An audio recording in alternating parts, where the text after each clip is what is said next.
That was the case until a significant archaeological find at Tel Dan.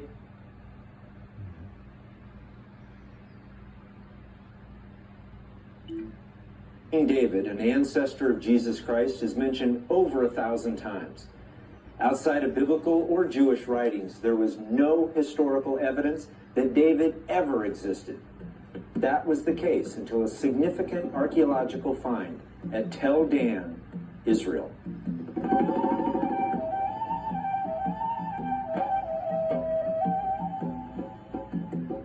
In 1993, Abraham Biran, an Israeli archaeologist, discovered at Tel Dan, a site in today's Golan Heights, a monumental dedicatory inscription which was written on basalt stone. And the two pieces that were fragmentary that were found had an inscription written by the Arameans, one of the enemies of Israel. These people came from Damascus, and King Ahaziel was the leader of these people. It describes a war between Israel and this Aramean group, in which the Arameans apparently were victorious. And as they refer to the conquered enemy, they refer to the king of Israel of the house of David.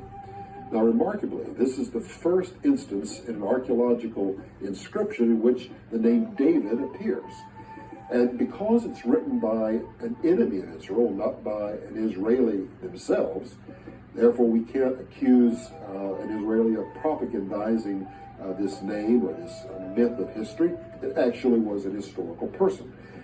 Because also it was written 150 years after the event, and it mentions the house of David, that is the lineage of David. If there was a house of David, there had to be a David to have a house. And so we have clearly an historical text referring to King David. Archaeology actually is a very young discipline. It's only 125 years old, and yet spectacular discoveries are being made.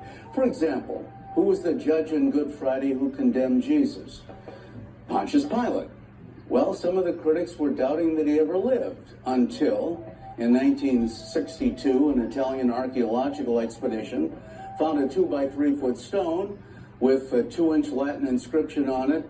To the people of Caesarea, Pontius Pilate, the prefect of Judea, has presented the Tiberium, a building in honor of the Emperor Tiberius.